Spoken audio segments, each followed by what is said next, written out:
You're listening to the Go Lightly Martial Hour on freedomtalkradio.net.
freedomtalkradio.net. Alright, hi guys, show 316, and today is Friday, that much I do know because the garbage was collected this morning. That happens on a Friday morning, and it's the 15th of May. It's Lily's birthday, and I left her happy birthday. Happy birthday, Lily. I got to send her an email, wish her a lovely child. Without doubt, my favourite niece. Yeah, I left her a happy birthday message on your behalf this morning. And well, she wouldn't be here unless I had worked a few miracles. Yes. And the parents don't really appreciate it, but Lily does. Lily's a smart child. She gets 95% in all the test results. She's not interested in boys, and she's an extremely good-looking little child. And what happened was, I have told the story, but for those of you who are new to it, I was a very accomplished athlete, state champion in several events as a child, and my brother's daughter, Michelle, she was always thinking about the mysterious uncle that was always overseas doing things, and the athlete and doing these different adventures in Africa and so forth. So she, as a child, she grew up wanting to be like me in that sense. So she ended up going for, and a good athlete, she ended up giving it up. But she ended up going to England, then ended up in Morocco, of all places. Meets the love of her life in Morocco, fisherman. Yes. And it was one of those sort of Barbara Cartland type things, you know, where the stunning, good-looking, dark attraction to this almost half-animal man. And, you know, you could write a very nice story, Barbara Cartland could, but I met her back in Australia after I came back, arriving on the 8th of October, and of course being arrested at the airport and, you know, wearing a tuxedo and red dancing shoes, a cowboy hat with feathers in it, and a blood-stained dress shirt with a bow tie. Right. And of course this just blew the coppers away, and they wanted to know what it was all about, and I didn't really give them any information, but I had on the shirt is of course the royal insignia. So I get released. I didn't want to get released, I wanted to go out to jail because I said to the prosecution defence attorney, whose name just happened to be my cousin's name, which is all set up, Narelle Marshall. And I said, she said, you're going before a judge, that'll put you away. I said, good. She said, what do you mean good? I said, well, I don't want you as an attorney, defence. She said, I'll go out of Long Bay Jail. I said, she couldn't understand why. And I said, well, there's good Australian food out there, Chinese. Right? And eat as much as you like. And 5,000 men, they all turned to Christ for it in jail. And I said, have I ever got a story to tell them? Right? Well, now I go, she says, you're going before the worst judge in Australia. He never gives mercy. I said, good. I had been on bail and left the country 8 years before. So I go before the judge, I'm standing there in this box, and the box has got bars. I mean, it's quite macabre. It's a coffin, actually, in the straw man Admiralty law. Yes. It's a coffin you're sitting in. So you are dead. They've got control over you. Mm. And without looking up and me not saying a word, he said, let this man out go on his own recognizance and take his passport from him. Right? So I couldn't escape again. Well, I could have went and got another passport 5 minutes later if I wanted it. And that was the 8th. No, that was the 9th, because I was in jail overnight. So when I get back to finally visit my mother for her birthday on the 11th,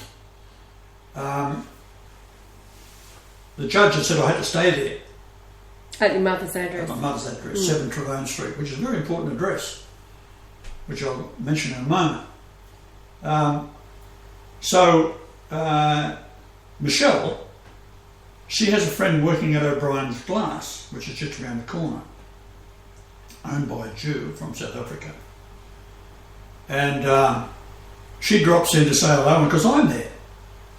So she's intending she's going to stay in Sydney because that's where I am, right? Get together with the old uncle. And we started to do things. We'd go out and have a meal at the Catholic Club because she could go in there at that time and have a meal for $1. And then the old pensioners would go in there and spend $1 on a meal and spend $30 on the poker machine. Poker machines, yes. Right? One-armed bandits. Like, Australia's worse than bloody Las Vegas. So we're sitting there this particular night and she told me about her story how she went to Morocco and fell in love, and then him and her come up with this brilliant idea of going to Holland and buying drugs and smuggling them into Morocco. So that's like taking sand to the Sahara Desert. I said, that's real smart, right? Like, that's where they come from. Yeah. Right? So anyhow, they got caught going in and he takes the rap.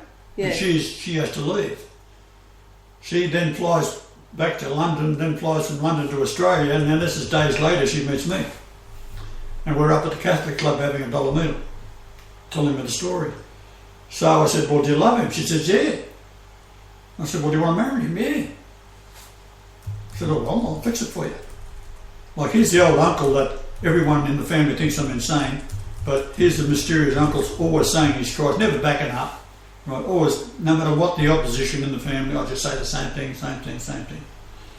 So anyhow, she didn't know whether to believe me or not, but she did know that I was sort of a strange character and I'd had all these adventures which she admired. And now she's face to face sitting there and his old uncle is saying, yeah, well, I'll fix it for you. I'm Christ, I'll fix it for you. So she didn't know what to do. I said, you got your calling card with you? Because they carried them all over Europe, a calling card. Right? Yeah. She said, yeah. I said, well, let's go out, and it was raining, and we walked down towards Hurstville railway station, and there's a phone, a brand new phone there, which takes a calling card, which is new for Australia. I thought at least. But to find a phone in Sydney that works is almost an impossibility, but this one was in perfect condition. I mean, it was probably still got the sticker on it from the guy who installed it that day, I don't know, but it was very, very brand new.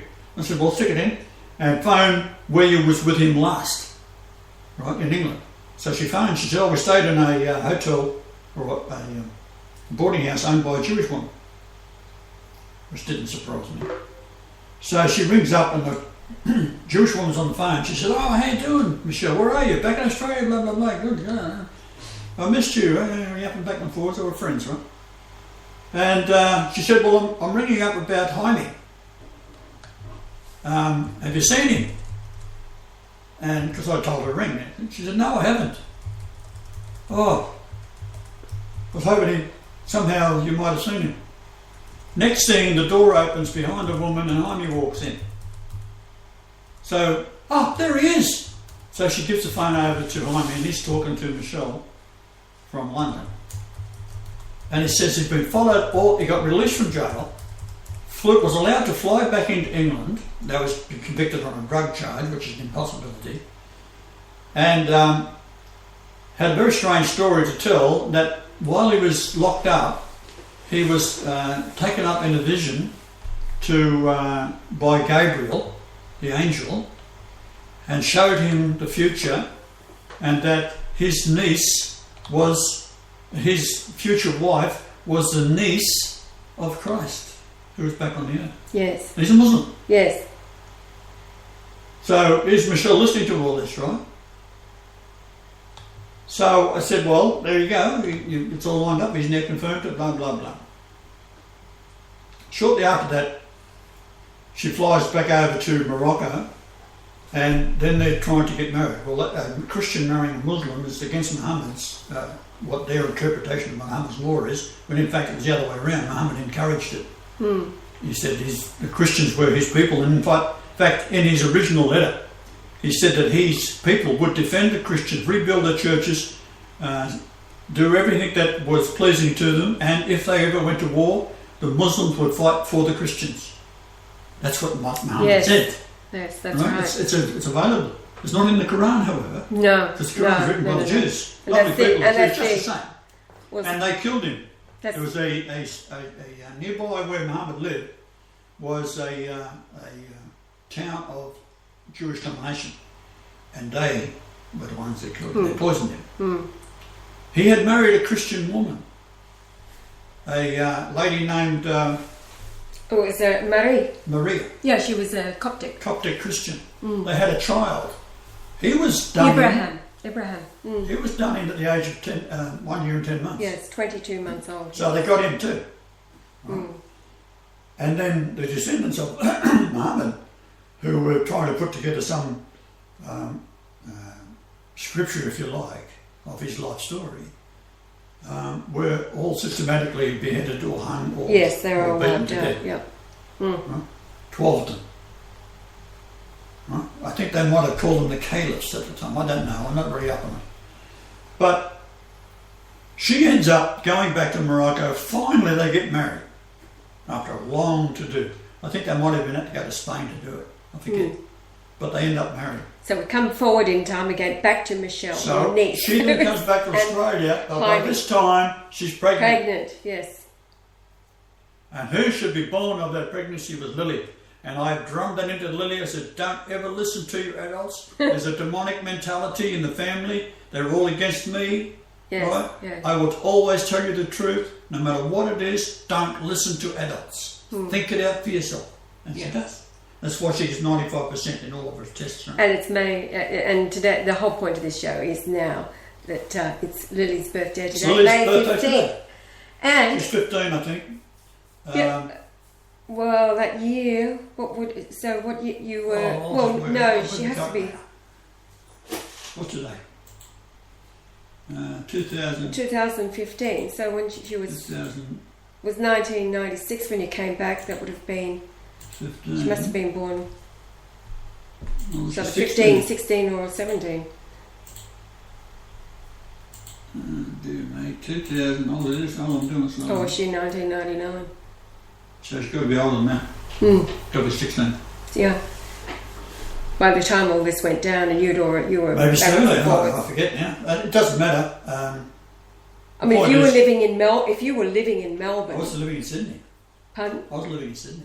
When she came so back. 96. She goes over there. Yeah. Pregnant. So that'd be 97, 97, 98. So 98 that she's born. So.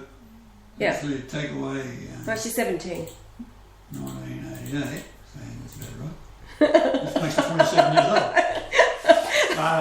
Jan needs a calculator for this one. His brain is fried. And my brain is fried. I can't find the door sometimes. And you have to point out to me occasionally where I can find my ass with both hands. Oh, God. Look, we've got some guys in the chat room. I want to say hello. Thank you guys for coming over to Hirad, who was there first, and then Adam and Ross and Mark Saxon. Hi, guys. Mark says never trusted you. Well, by virtue of their being. Generally speaking, that's correct. Yes. Now, not all Jews are evil bastards. Right? The rabbis, that's getting into a different. You cannot go past too many rabbis, just like the priests or the reverend standing on the pulpit yapping on you. Depending on their wage level, is what they are allowed to tell you. Now, all Protestant religions, 36,000 of them, 1,000, not 100, 36,000 different denominations, are all Freemasonry. And Freemasonry, if you look at the original King James Bible, we've got a couple here, one beside you on the floor, which I found yesterday. You can open up, Kevin will hand it over to me. It's on the floor, the blue Bible. You're not listening to me. Oh, I'm sorry, yes. The blue Bible. Hand it to you. On the floor. On the... Let's go to show you. Oh, I'm not talking to your fucking self. Okay, there's a Freemason Bible. There it is right there. And I will, the first 80 pages of it, there we go there. There's the Holy Bible, right? Containing the Old and New Testaments translated out of the original tongues and with the former translation diligently compared and revised. And it goes on, that's we're up to page 18, that's all Solomon's Temple. Right, Solomon's medieval bastards ever lived. And it's to be read in all churches. Right, it's got it here somewhere. Carry on, just say something here while I find it. The Great Light in There you go. Freemason Bible. This is exactly to the King James, exactly the same. This is the original. According to the authority of King James Version, together with illuminated frontispiece, presentation and records, pages and helps to the Masonic student. The Holy Bible, the Great Light in Masonry. So anyone who dares to comment and quote scripture at me out of this piece of shit, right, which is supposed to be the Word of God, it isn't. It is a manipulation of what they say is the Gospels. And considering that there were 30 Gospels and only chose 4 out of the 30 because it means east, south, west and north, or north, south, east and west, depending how you look at it. That's why they did it, encompassing 4 Gospels. So we got Matthew, Mark, Luke and John. Added to that, you've got all of the epistles of Paul, which makes up 1/3 of the New Testament, which is a Pharisee out of Babylon. All Pharisees come from Babylon. Doesn't matter if you wasn't born in Babylon.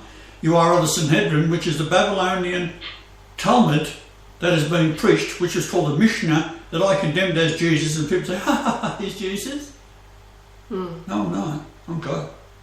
Big difference. Big difference. You better not forget it. Right? And that is why when the rejection prophecy is read, you might draw to your own little pea brain that someone who is coming back, not riding a white horsey, but comes as a thief in the night. It's in Timothy and Peter, 2 Peter. Right? I'm coming back as a thief in the night. In other words, you won't expect me. I'm here. All of a sudden I'm in your face and I'm going to say, Lord, Lord, what have you done in my image? My maid, blah, blah, blah. Nothing. We cast out demons in your name. You cast out demons in no one's name. Right? You're not speaking my name. Brian, let me be like me, Marshall. That's what you've got to pray today. Include Jesus and God Almighty. Yeah, no worries. But you better put that Brian, let me be like me, Marshall in the other, because the angels ain't going to listen to you.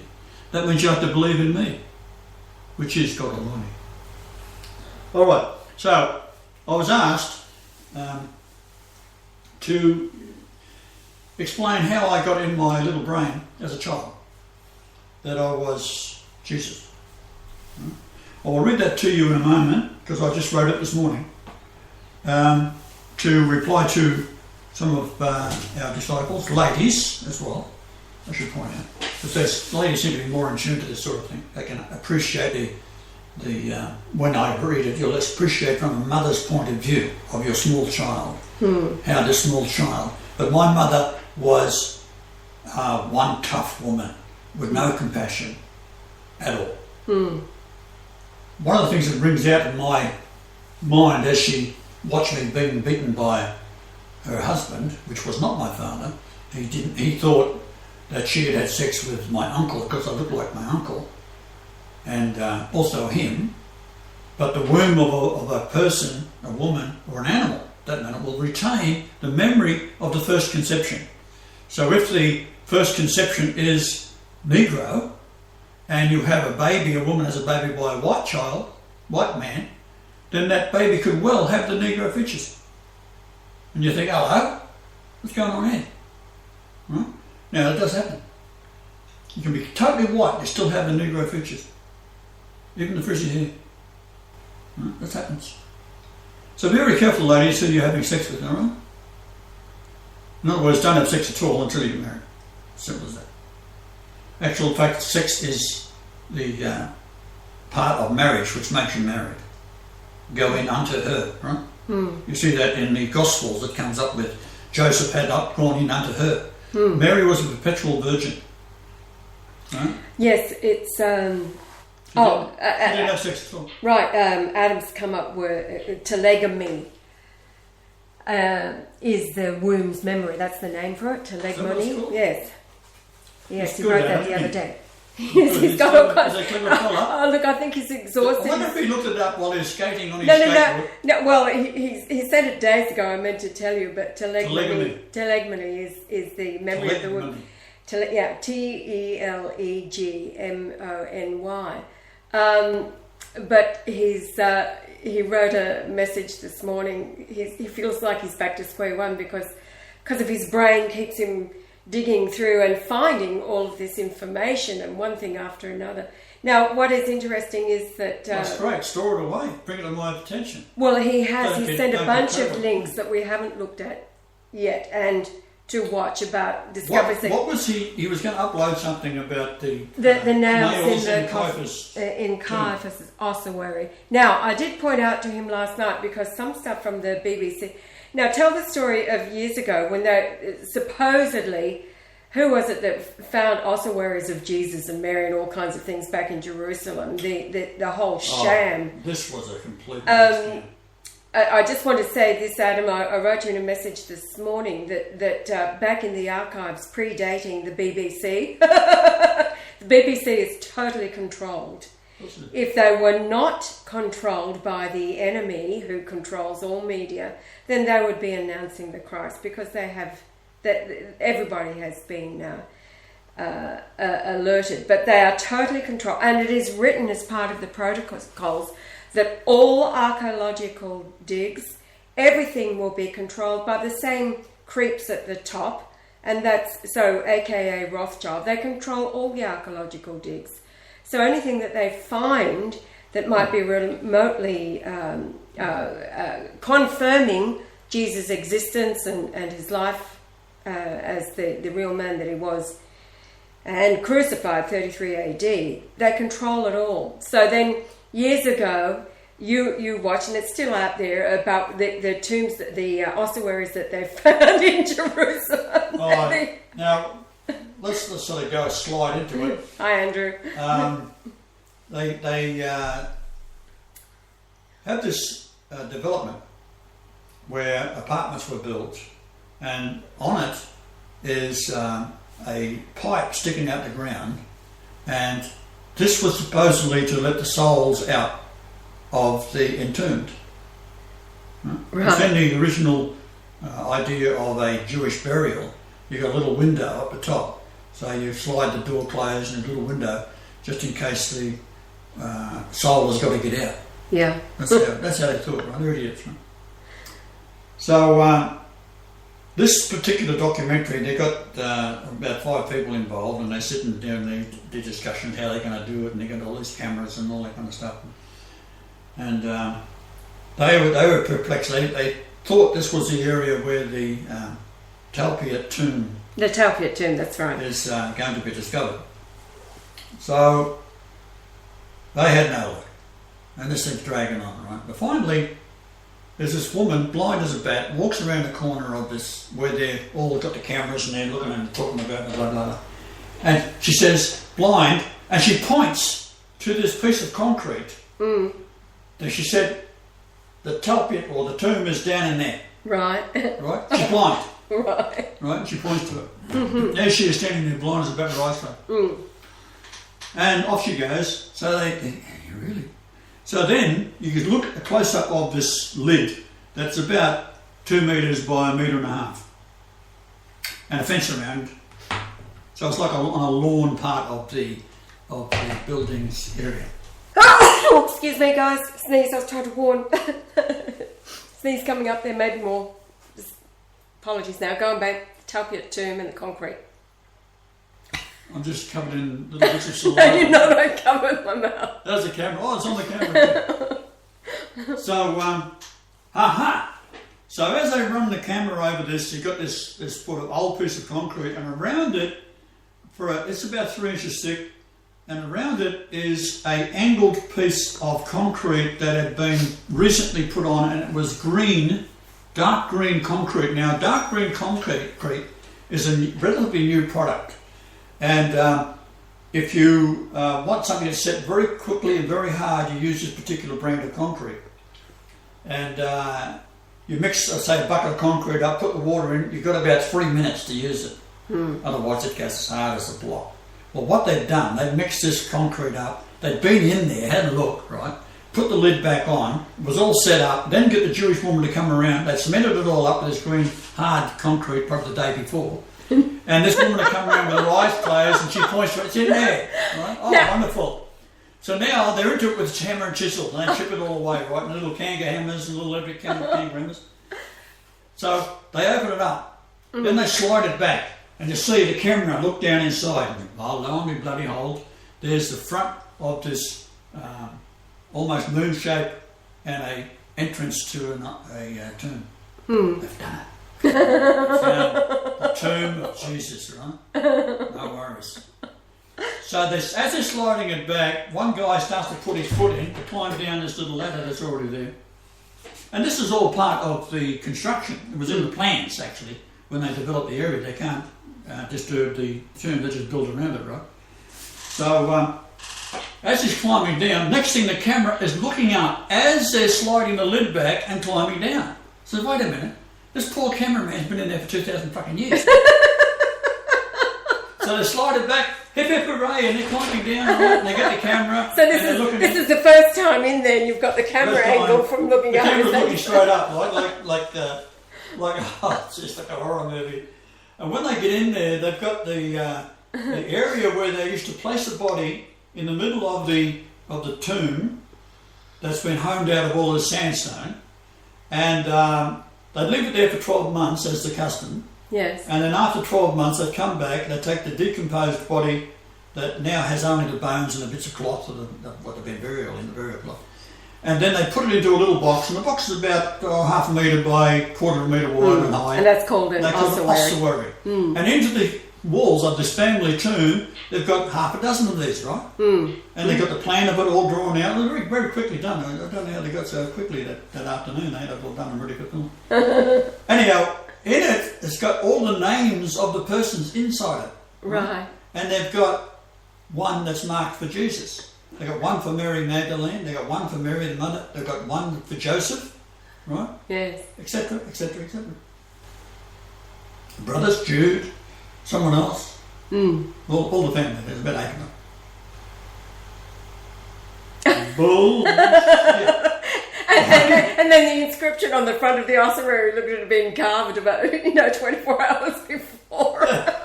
There's still that big powder on the side of it where it all fallen on. They've been chipping on and put the name in it. Right? So this ended up the son of Joseph Jesus, or Yahshua, ended up in the antiquities, which is owned by the Rothschilds. Ding, ding, ding, ding, ding, ding, ding, ding, ding, ding. Right? So what they tried to do was to come up with the body of Jesus and the bones inside and blah, blah, blah. But anyhow, all sorts of things come out of it. Now, of course, that was your video on the Talpiot tomb. Yeah. Is one of the original ones that you uploaded from December the 20th, 2006. Because I remember watching it the night I found you, which was 2008. And that night, you had 141 videos uploaded to the Michelle Nye, a.k.a. Mary Magdalene channel, the MM. And, of course, you debunked it all then with your as inevitable expose. Just how you do things. But it is a fact. You can read about it. I think it was also in the Occult Power of the Money Lords that weekend that I found that transcript the other day. They described there in that, I know it's part of the protocols, but how they would control all archaeological finds around the planet. This is how they mould the mind and bring in such confusion regarding times, dates, all kinds of things. Now, if you want to, you can go and you can Google it. It's spelled Talpiot, Talpiot, Tomb on YouTube. Now, I don't think you'll find mine on there. They probably would have done that in, but there's one here, Talpiot Tomb Part 2, Talpiot Tomb Part 1, latest research on Jerusalem Talpiot Tomb, the Jesus Discovery, latest research on the Jerusalem Talpiot Tomb. What does this mean? Well, it means, of course, that Jesus didn't rise from the dead. Yeah. And that's what they have to get in the mind. And it's many people regard Jesus as a myth. They spiritualize him, and they've done a good work in that respect. However, there's another one here. It says the lost tomb of Jesus, Wikipedia content. The film Wiki, describes do the finding control of Wiki. the Talpiot tomb during a housing construction project. Hello, and posts that it was the family tomb of Jesus. Wrong. Talpiot tomb goes on and on. Blog on Talpiot. Now, what tomb. it reminds me of is that Ron Wyatt, he did discover the Ark of the Covenant. It was 1982, but it was years before, where he was walking past that, and he was walking with an antiquities, an Israeli antiquities thing. Man, apparently. Man. Well, and he uncontrollably, he described how Yes. his left arm went out and he pointed to a place and he said, I had no control of it, but from within came, over there is the Ark of the Covenant in Jeremiah's grotto, pointing to it. So this replay of this blind woman doing the same in a construction. Because I think she had one eye open. Huh? Yeah, and then of course there's all of the videos that Ron Wyatt made the afternoon that he did discover. It took him 8 years, wasn't it, to dig through. Yeah, that's he right. could only be there part-time because he was financing it himself, backwards and forwards from America with his sons, to dig through the garbage dump. All these years of garbage dump over Jeremiah's grotto, when he found the Ark of the Covenant on January the 6th. That one in there is 1982. See, I had 2,000 odd videos up at one stage there because Michelle, Well, it was... she dumped a lot. no, the night that was taken, it was 900. 900 taken down on that one channel. But 900, was it? But we've had multiple channels locked We've got and about taken down. 4,000 taken down. All up, yes, there's thousands So of they're all videos floating locked. around in some server somewhere, and some people have got it on their computers downloading them. That was August 2010. But if you put in Talpiot Tomb and Brian Leonard Galati Marshall, what you'll come up with is straw man. Brian Leonard Galati Marshall is not God. Talpiot Tomb and Jesus. All of our Jesus Christ reincarnation is here. YouTube. So it sort of goes. It spreads all over the place. Yeah, the trolls. And the negativity of it all is great because it's talking about you. And that's the whole point. You get someone who is an arsehole who goes to work and says, there's a blah, blah, blah, blah. In Australia, la, la, la, big mouth, right? Someone's going to be listening amongst the 20 people sitting there at the next table and say, who is this Marshall character? If this arsehole thinks he's bullshit, maybe I should look into it. And that's how I do it.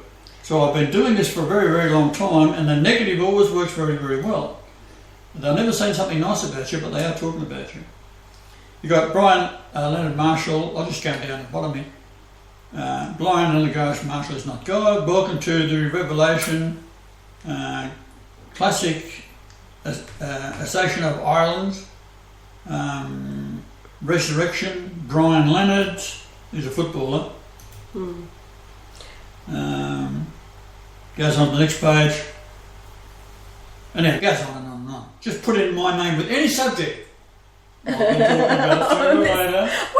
What about the ones, the troll videos? There's been some really disgusting ones there. Most I haven't watched them. I love them. But the having dressed up, having a beer with Pope Benedict in a Nazi uniform. And with a swastika on the arm, right? Unless it turns out to be a Nazi. This is before the the rise of Hitler truth escaping the control of the senses, etc.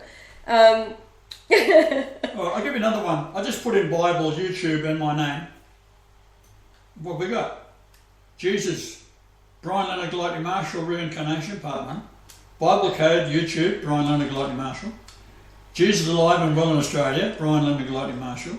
Brian Leonard Galati Marshall, The Truth, Top 10. Brian Leonard Galati, who the heck is Brian Leonard Galati Marshall? I am the Christ, Brian Leonard Lightning Marshall. That used to be at like the it's top. almost if you read down them, it's a question and answer. Story, yeah. Like this guy saying, who the heck is Brian Leonard Lightning Marshall? The next one down is, I am the Christ. Well, then it's got Brian Leonard Lightning Marshall Facebook. Then it's got the Great Pyramid Code discovered, prophecy revealed, Brian Leonard Lightning Marshall. Brian, Yahweh and Janelle Asherah, the proven frauds. Oh, there we go. Right? Brian Leonard Lightning Marshall YouTube channel. It's just a U-tube. I couldn't spell it at the time. So. Brian Leonard Marshall's The Christ Return. And it goes on. You go over to 7 deep. I'll go over to the 7th one, see if we've got anything there. Complete trust and devotion. Oh yeah, fair enough. They can't be about us. Wycliffe Bible. Oh, yes, it goes on. New 2012 books. New 2000 book, 99 new books. Brian Leonard Lightning Marshall, 2012. The Bible and the End of the World. He's got my name in there. Here's a book written in 2012. This guy's referring to me. Really? Yeah. New 2012 books. Oh. I'll just click on it and see where we go. Now, we did then come down to the Martial Master. Now there's 1 clown and a half, right? So there you go, all the books there. now when you talked of the world as Jesus in this world and in the world to come, again people immediately spiritualize it as the floaty ghost non-existence of the flesh body, but the world of the soul. Like when you said, my kingdom is not of this world. Because I'm an idiot. Right. It's a passage of time. We're in the world now. The geopolitical construct is what the world is on the earth. And Yah's world then, it wasn't time for it. This page here, I should save it because it is rather interesting. Bookmark this page. Where's the bookmark on this thing? Hi, Jonas. Okay, you scroll down and you just put in, all these books come up, right? So you got 2012 in your pocket by Jeffrey Stray, May 2009, 4th Dimension Press, US edition, off or Amazon UK. Below that, you got 2012 Mayan Calendar and the Great Pyramid, predicts paradise begins in Australia by Brian Leonard Lightning Marshall. July the 23rd, 2008 is written, and it's got 2012. Yes. Right? Below that, another one, Mayan Calendar and the Great Pyramid predicts the Earth will enter paradise after it crosses the Milky Way equator in 2013. Then it goes on to another one, 2012 Mayan Calendar found in the Great Pyramid and Christ Returned by Brian Leonard Lightning Marshall.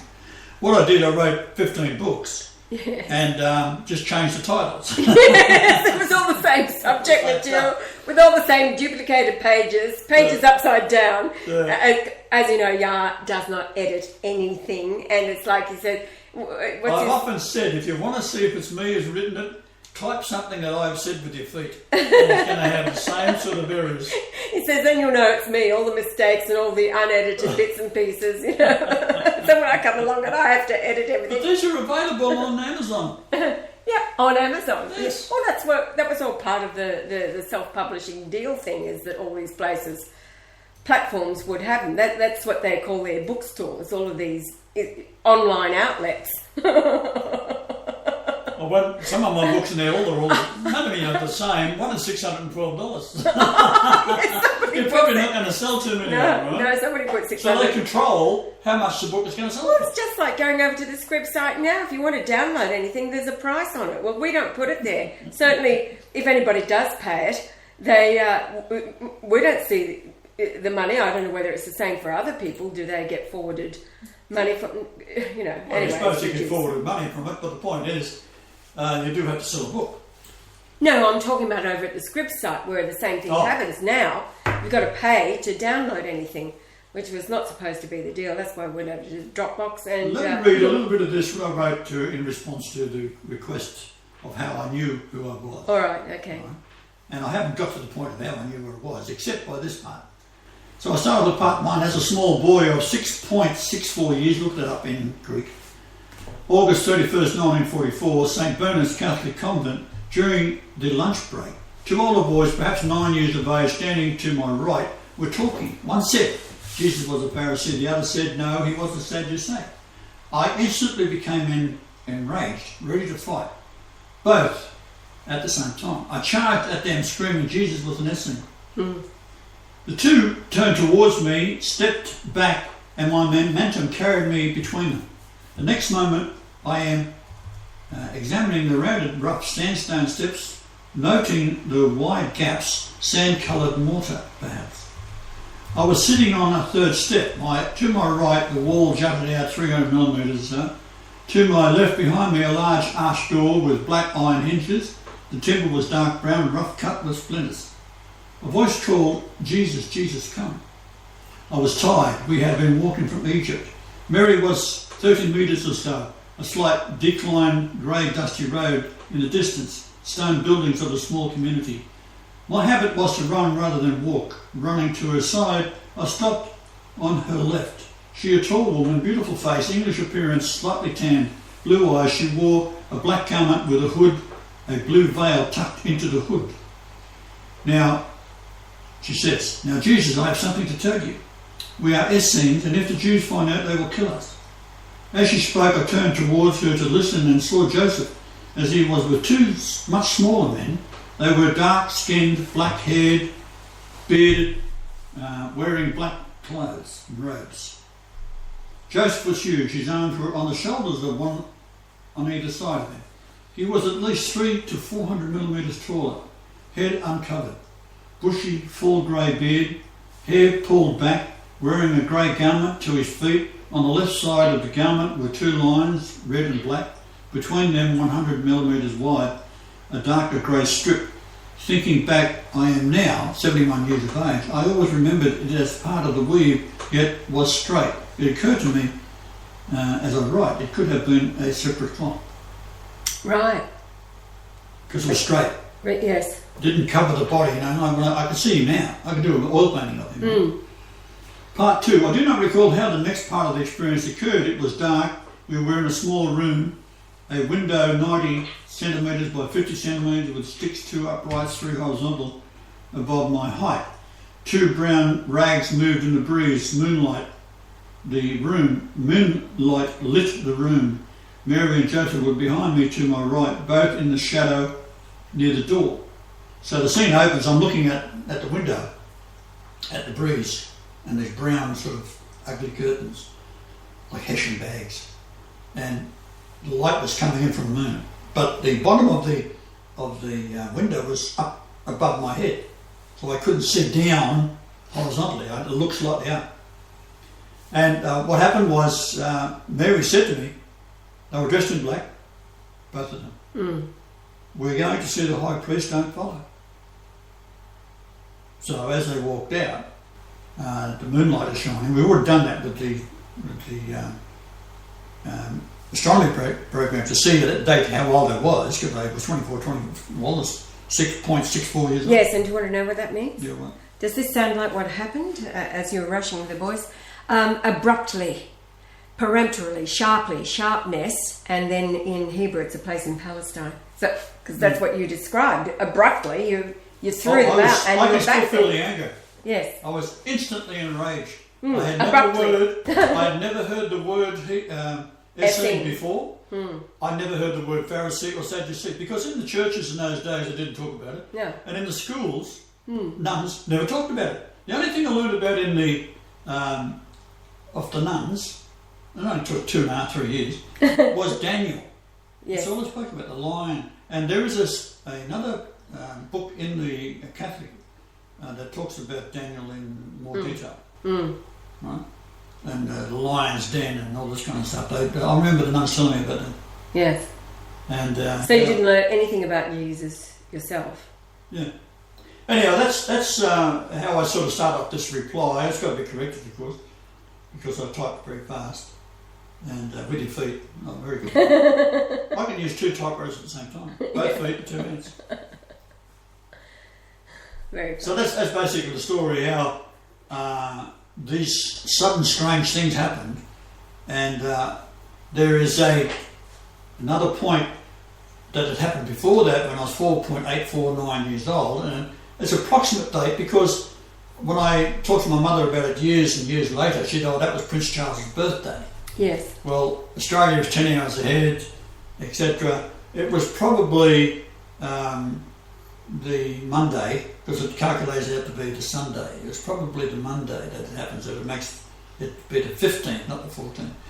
And what that was all about was a voice spoke to me. I was in the backyard of the house, I'm just doing what a little kid does, and I was only nearly 5 years of age. I hadn't gone to school yet. And a voice said, "Go to this side gate." So I never even hesitated, I just went there. Right? And you recognised the voice? I recognised it. I recognised the voice. It turns out to be my voice today. But at that time, I just recognised it as being a familiar voice. So it said, "Climb the fence." So I climbed up this green gate that was not horizontal squares, it was sort of on angle, 45 degrees. So it's a bit hard on feet, a little barefoot. And I climbed up, and now we're up to about 2 metres up to this height of the fence. And the voice says, "Now go next door."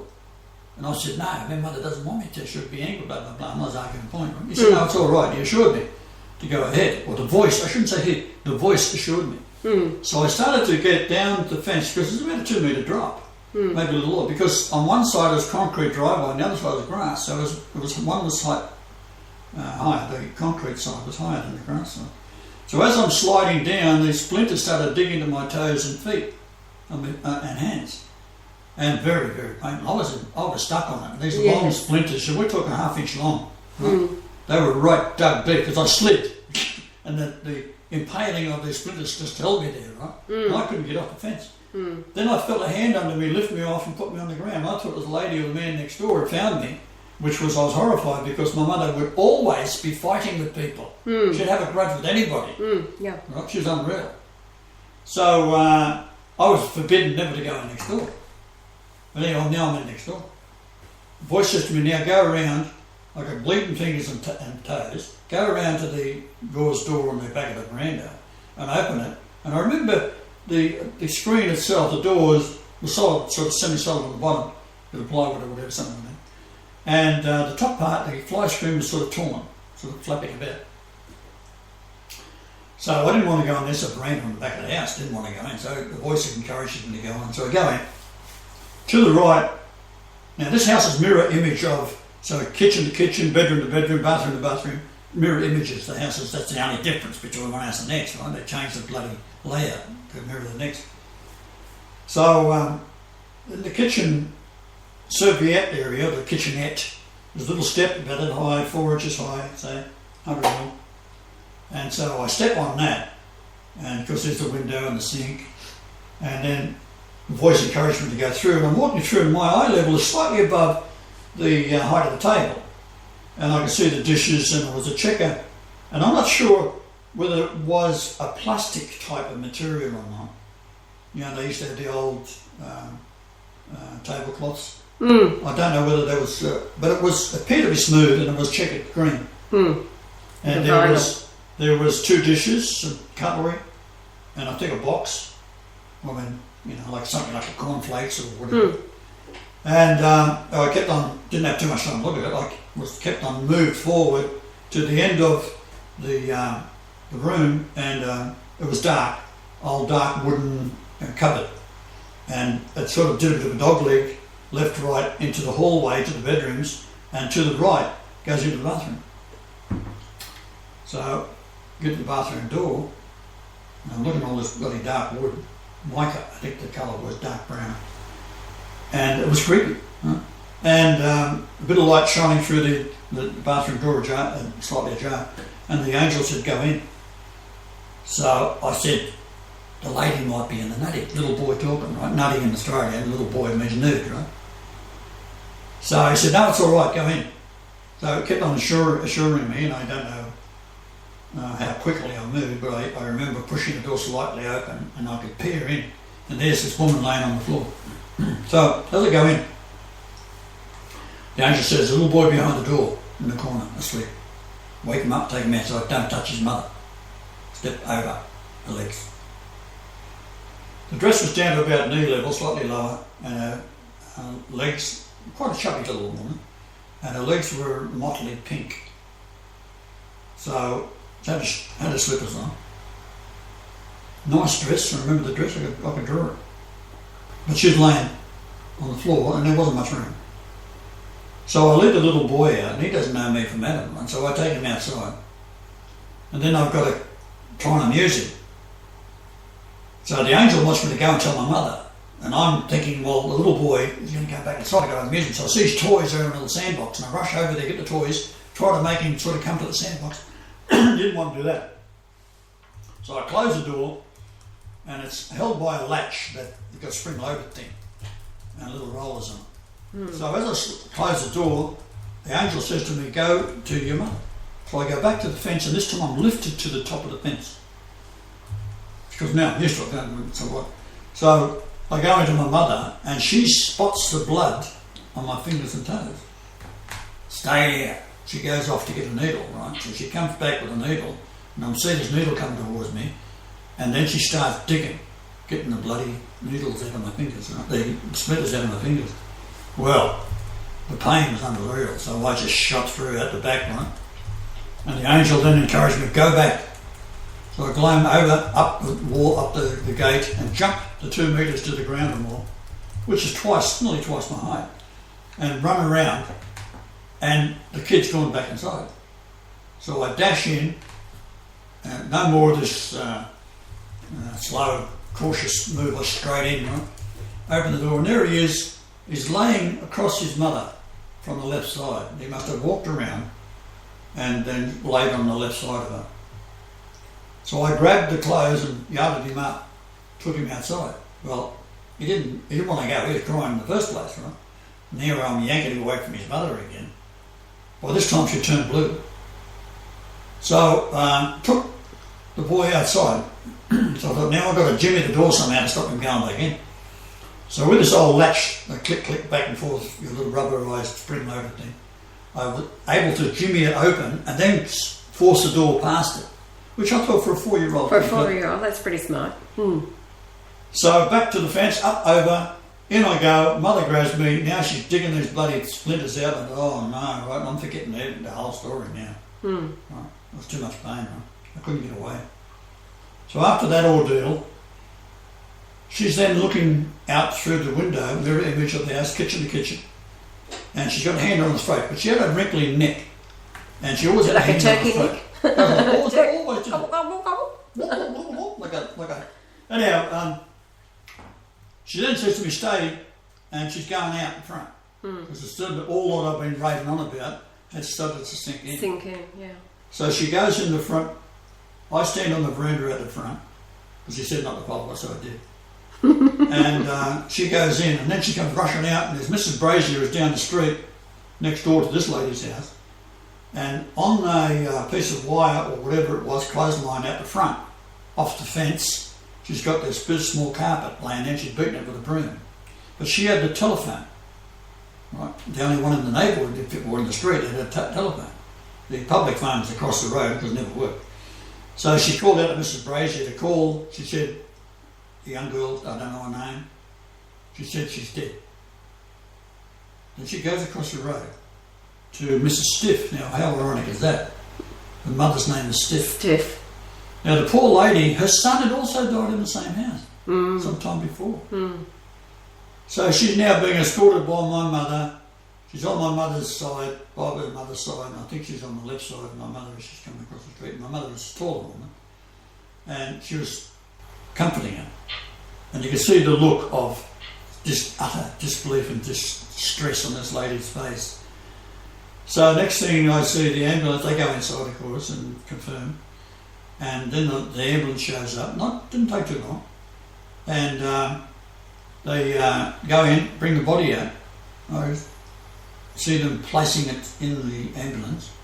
At the same time, they must have rung the husband, or he worked locally and gone and got him, and he's standing there and he's got his head buried in his hands crying. And I didn't know about the little boy. By this time he was probably at the back. Yes. Couldn't get past the side gate.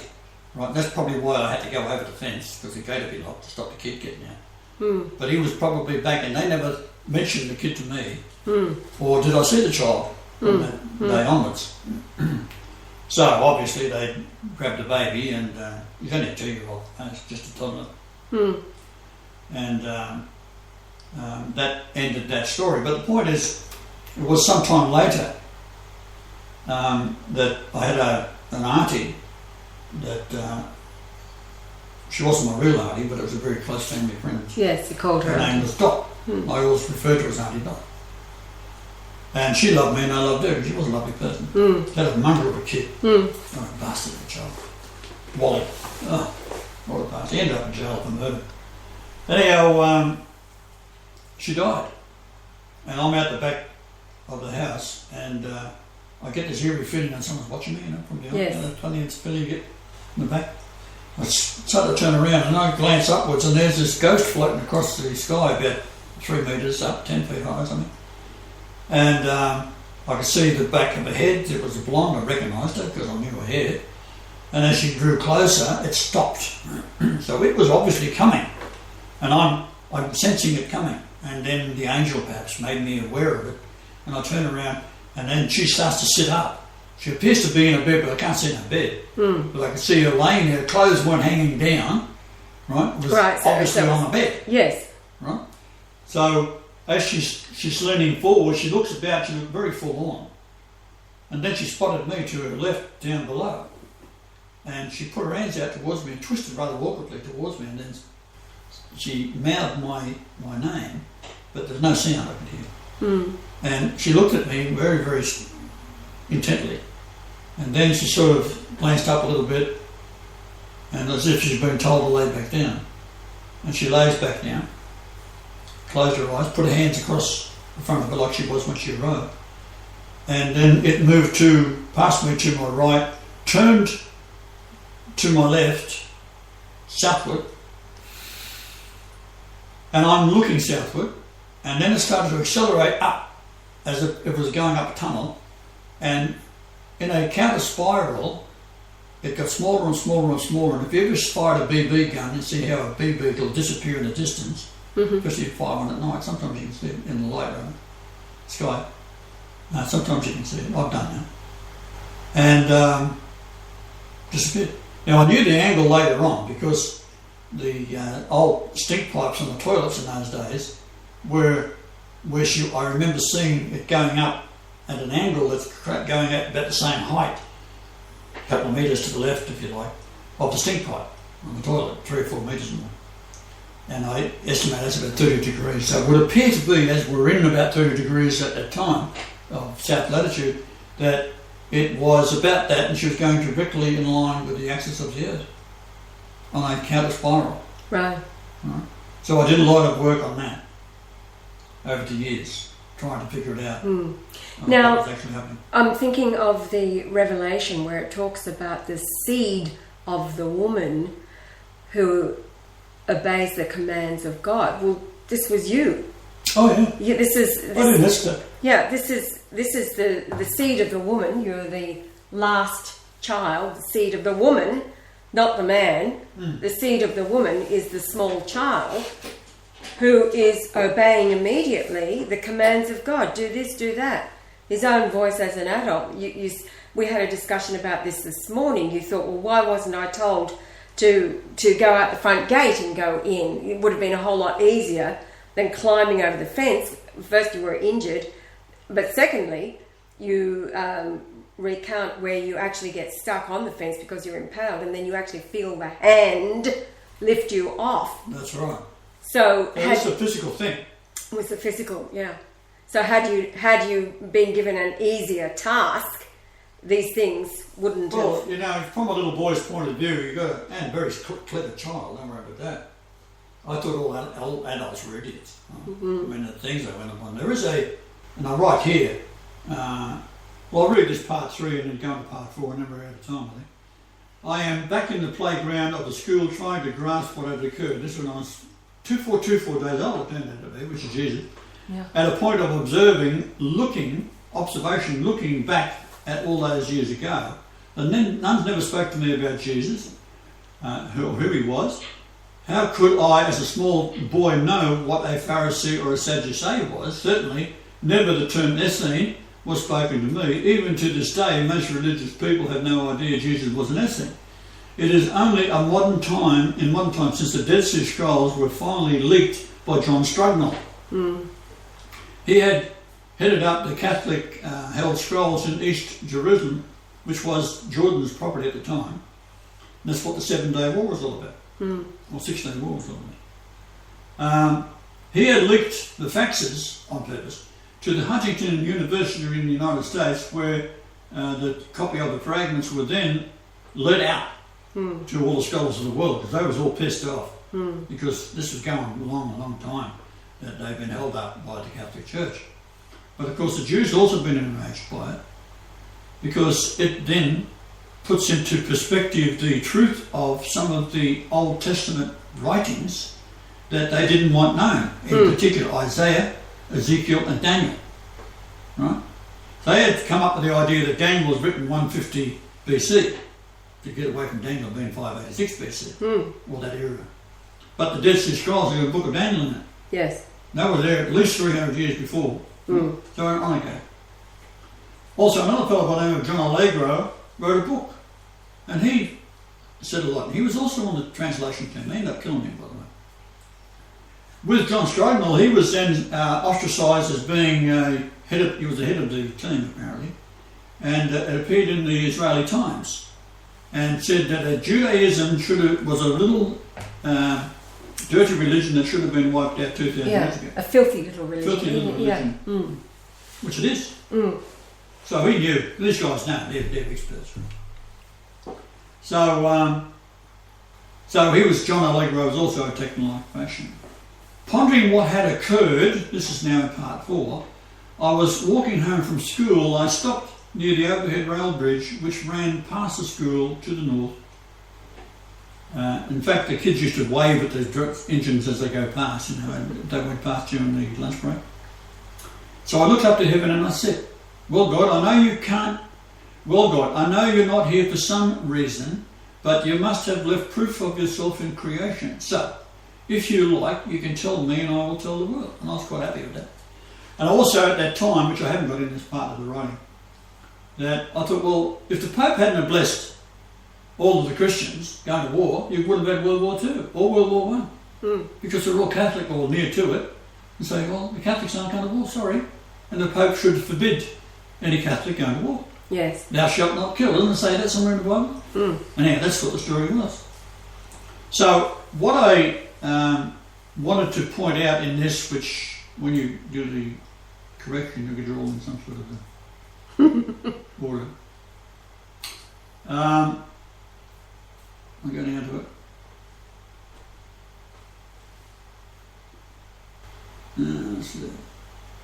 Well, I'll just start at part 7. My ability to know things that I should not spooked the family, and to overcome, I concluded there was a pack mentality. In that the common denominator of doubt and the inability to accept my reality caused the pack to have a spirit of demonic denial. Over time, similar experiences compounded my developing awareness there was no point. I felt totally alone in a sea of cruelty, sarcasm and physical abuse. What I knew about Jesus was practically zero. The schools I attended up until I was 10 years ended with St. Michael's Marist Brothers College, where the headmaster, Brother Lucius, would wait for me each morning and greet me with, "Good morning, Master Marshall. How are you today?" I would reply, "Good, sir." He would erupt, "No one is good but God." This started the day with 12 cuts of the cane every day. My mother finally moved me to a public school where it all began at the age of 5, and this ended with the nuns pestering my mother to send me to the sisters to St. Bernard's. The public school, Gardens Road Technical College, opened my eyes to the unthinkable, homosexuality. There I gathered the young lads. After all, some are softer than others, just genetically, more timid perhaps. So I let it be known, if any bully forced them to be their homosexual target, tell me and I would immediately punch their lights out. I would fight all comers. Three a day was common, sometimes 2 or 3 at a time. The older boys would lick their wounds and come back at me later to be done over once again. There was about 30 regulars that would, in a month, every day, they'd come back to have another go, right? And I'd punch them again. They're 3 years older than me, right? Yeah. The headmaster called me every day to his office for fighting. And he caned me every day. Come on. Yet he never had the sense to ask me why. For me, being beaten up at home by a man only toughened me to be able to take a punch from a boy that basically had no effect. And my mother used to say to my Reggie, I don't like using the word my father because he wasn't. She'd say, don't punch him in the head, Reggie. Can you imagine a mother saying that? This is a daily event. What are you looking at? Don't look at me that way. Yes. That's how it would start, right? Yes. You don't know where to look. Don't look away from me when I'm talking to you. Look back. What are you looking at me for? It's just this constant. And then he'd be up. And he'd walk around that table and he'd go, whack. I was age of 12 before I knocked the bastard out. That's a prize out over me. My mother said to me, he's in the bed crying. In the bedroom crying. Good. Bastard. So he was a monk right up the day he died. And the only reason I got the inheritance was because of my sister-in-law convinced the old bastard, who wanted, as the power of attorney was my brother, to take me out of the will. And she said no. So the old bastard died. I get the house, part of it, which we spent going to New Guinea. Which brings us back to... Which takes us back to New Guinea. That's now, right. New Guinea is a setup, it's a slam dunk. Right? I don't ever have to go back to New Guinea, they all know me. Right? Don't have to go there too. And they were prepared before we went there. They were. Jimmy and his dream. That's right. Well, Jimmy, he had a dream that he was diagnosed with the... Well, he had already been diagnosed, they call him HIV, but he was very sick. Yeah. But in the dream, he's laid out on a bed underneath a huge tree, and a tall white man with a huge German Shepherd dog comes to him, says, don't worry, I'll fix you. Doesn't touch you. No. The dog licks you, or licked Jimmy all over. And with that, Jimmy refused to take the AZT, which is the chemical cocktail that kills them. Said, no way, Jose. And he told them, the Lord is coming to heal me. And then when he was hooked up there, no touching, no laying on of hands, and praying. But we hooked up with the wrist pulsar and everything else that we did, the water. Then Jimmy told Lucy, Brian is the man I saw in my dream. So he had no problem. They knew from that day that you were the Christ. We told him the other day that the Pope had recognised me, and he had no problem. He says, I believe that. I believe that. Because but you see, his relatives go right up to the Sepik. The Sepik, yeah. Right? And like they're all over the place. They all know. He knows the story. He's not the type of man that bullshits, right? No, Jimmy was known as a very quiet man, hardly spoke at all. But when he did speak, people listened to him because there was never any. So he wants us to come up and visit, and we will go up there and have a visit. I've already set up a company years ago. Well, we did. When I say I mean you. And it's 7 years in the books now, and it's never traded anything. So we're going to give it to the natives. We can do that by we can do it from here. Right? We just notify this has been sold to the native, to the tribes, and that's it. And then they can do whatever they like with it. All right. So, but also, I should say, New Guinea on the 26th of... no, the 16th. Of September? August. Oh, sorry, 26th of August. This is a different day. 2011. My boot is a bit salty when you keep putting it in your mouth? I do. Yeah, very. They want, collectively, a public holiday was given to them by the politicians who were reluctantly laughing up their sleeve, but they have a public holiday now on that date that came about on the 11th, 2011, which is Repentance Day. Yeah, 26th of August 2011 was the first one. In the one. Repentance Day, you've got to have a reason for having it, and in the reason given, they want God to rule the country for them. God to come and lead their nation. You want God to come and lead their nation. They're fed up with the corruption. The people themselves are fed up with the corruption. Like we were talking the other day, and what one guy had ripped off, still sitting here in Parliament, was 780 odd million. Million kina. No accountability. Right, divided by 2.5, and that's how many dollars you got. We're talking 780. They're sitting there in Parliament. Feathering their nests. They're all the same. Pick one. That's why they try so hard to become politicians, right? And that's big. And it is the revolving door. The revolving door. It's a revolving People door. rise up and... Anyway, we are way over time now. We've got all the guys in the chat room over there have been so good. I'll put the camera down on this page here. And I'll just drop the whole tripod a bit. And so when you do, if you have to. Yeah. No, it's just... this is called http www.diagnosis2012.co.uk books 15 HTML. I'll just focus in on it so you can go look it up yourself, because it's very interesting. It has, like I mentioned in it, they're still trying to sell the books that I wrote in 2008 or whatever it was. So there it is there.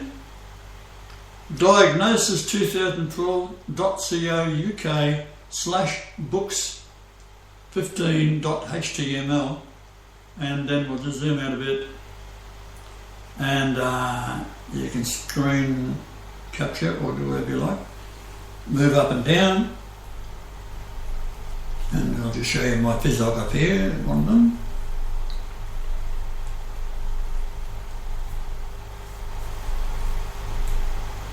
Okay, so there's two of them at least, with me on the side there. Now you can go to lulu.com, you can either buy them or download them for free. Some of them I haven't changed and you have to buy them, I don't really care one way or the other. And we've got the 2012 main calendar and the Great Pyramid predicts Paradise Begins in Australia. Hello, by Brian Leonard Marshall. July the 23rd, 2008. Yes. Mayan calendar of the Great Pyramid predicts the Earth will enter paradise after it crosses the Milky Way equatorial in 2013 by Brian Leonard Marshall. July the 23rd, 2008. Well, they didn't change the name, right? Next one down is 2000 Mayan calendar found in the Great Pyramid and Christ's Return by Brian Leonard Marshall, right? Well, that seems to ring a bell too, doesn't it? All right, what's down below that? Probably nice, another nice one. No. Alrighty then. Now the guys have been enjoying just listening to your yarns. Well, the funny thing was you're in good company because this is what the Pope was fascinated by. Yes, yeah. He referred to them as the new Gospels. Well, what's the Gospel? It's the truth of what Jesus did and said, right? The good news. The good news. Yeah, that's what Gospel means. But just imagine the Pope sitting up there, 80 odd years old, like a little kid, right? Yeah. Waiting for me to reply to his emails and slowly nodding off, you know. not daring to get impatient, which is what he was doing before. I want to speak to him now. It was his response to Andrea Anna, and she had to say, oh, it's 3:16, hello, this show. It's 3:16 in Australia right now. What is 3:16? John 3:16. And it's also the time of the death on the cross. That's right. So, yes, guys, we are out of time. It's 1:13 on show 3:16, and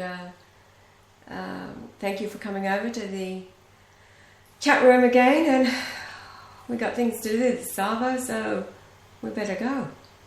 Yeah, so... Oh, do we want to, my painting of this deck, can you... Right. All right, I've got another painting behind me. This one was, after doing the structured ones, I think this was painting number 3. Yeah, it was, painting number 3. I call this Freeform. And when I finished with it, I thought, I didn't know what it was I was doing. I was literally playing, experimenting. To me, it looks like the eye view of a fly on a fly screen window.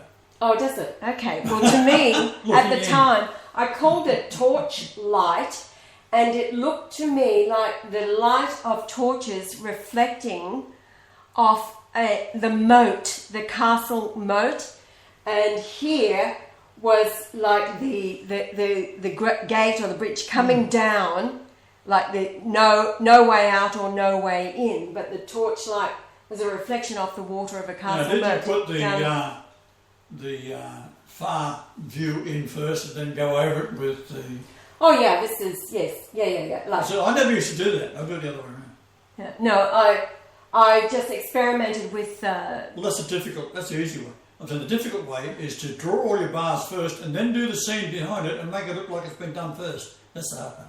Yeah, well, as I say, I didn't know what I was doing when I started, when I approached the canvas. Did you hear that, folks? Bottom line is, you prepare the canvas, walk up to the canvas, get the tube of paint, squirt it, then use the brush to do this, and then go, okay, and then finish it off with, oh, this is what it reminds me of, and I called it torchlight. That's what I did. Ah, right. And this is, it was actually this one. Torchlight. Oh, right. I thought it was Starburst the other day, but no. It was this one that I had set up behind the lamp on the table in the apartment when Rena walked in. You've got the lamp light reflecting off this. This is the one she says, oh my God, I'd buy everything there just to have that setting. Where's the torch for shine light on it? Well, we could do it tonight and take a film of it with the torch then? torch. We've got the white LED light ones, LEDs. Well, just to see if we can pick up some sort of a reflection of it. She's very talented, you know.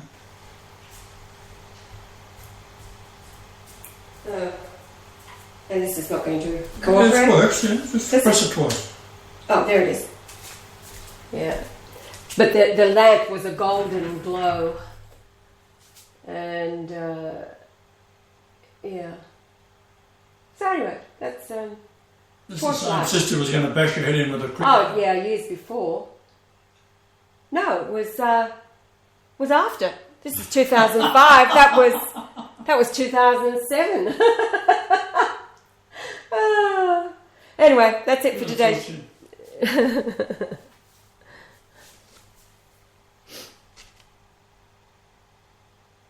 And always the JM in gold.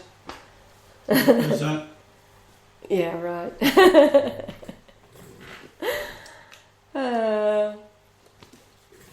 Okay, we're off. That'll do us for the day.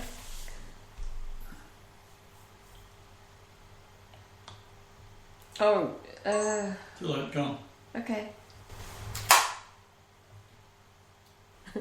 All right, guys. Later, Gators. Thank you again. And tomorrow.